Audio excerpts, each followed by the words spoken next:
The flight home felt longer than the months Jack Rourke had spent deployed overseas. His body sat stiff in the cramped seat, but his mind was a storm. Memories of his family, the warmth of his childhood home, and the nagging weight of the phone call that had dragged him back across the ocean. When the plane touched down, he didn't wait for the others to file out politely. He shoved past them, duffel bags slung over his shoulder, boots pounding against the terminal floor like war drums. It was Sheriff Tom Briggs waiting outside, leaning against his dust-caked cruiser with a face carved from stone. Briggs wasn't just a lawman, he had been his father's friend, almost an uncle to Jack. But when Jack saw him now, his stomach sank. The sheriff's eyes carried the kind of sorrow no words could soften. Jack opened his mouth, but Briggs cut him off with a slow shake of his head.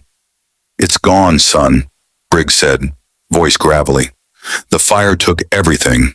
Your folks, they didn't make it out." Jack froze. The words felt like bullets, tearing through him one by one. His jaw tightened, fists clenched so hard his knuckles went white. "No," Jack muttered. "That house, my dad built it with his hands. Mom kept it alive. They didn't stand a chance," Briggs said, looking away. "It wasn't an accident, Jack." The iron serpents left their mark, burned your place to the ground to send a message, the serpent insignia. A coiled snake carved into scorched wood. Jack didn't need to see it.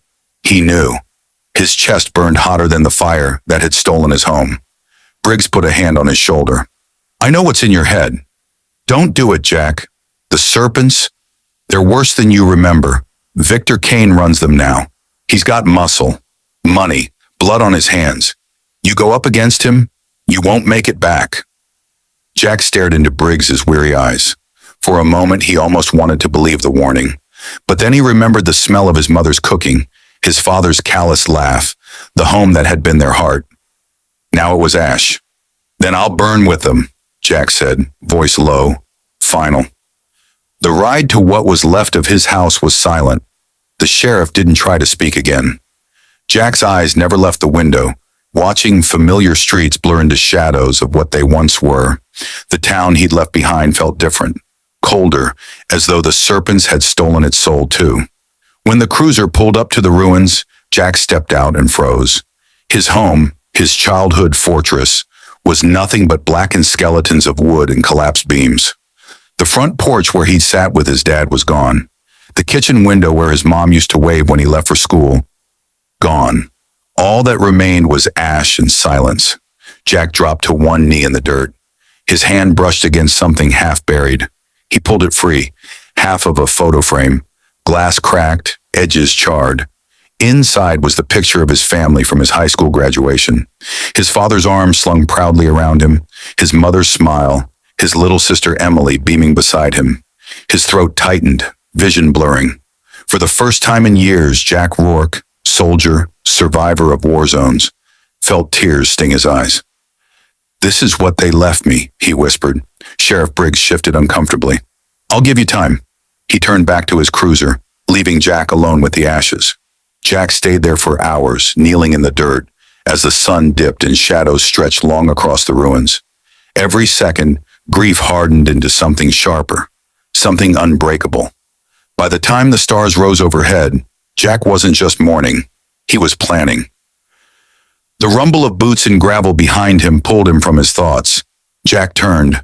Colonel Marcus Grant, his former commanding officer, stood in the dark, flanked by silence. Jack hadn't expected him here. The man had aged, lines etched deep into his face, but his presence carried the same weight of command. "Word travels fast, son," Grant said. "I heard what happened. And I know what's running through your head." Jack didn't answer. His silence was enough. Grant sighed. "I can't officially authorize what you're about to do, but I can give you 72 hours of leave. After that, you're back under orders. You disappear beyond that window, and I can't shield you." Jack rose to his feet, the photo frame clenched in his hand. 72 hours is all I'll need." Grant studied him for a long moment, then gave a curt nod. "Do what you have to do, Jack. Just make damn sure you finish it." The colonel turned to leave, but his words lingered like gunpowder in the air. Jack stood alone again, staring at the ruins of his home.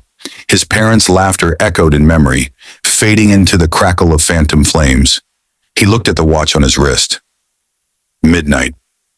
The countdown had begun. 72 hours. Every hour would bleed.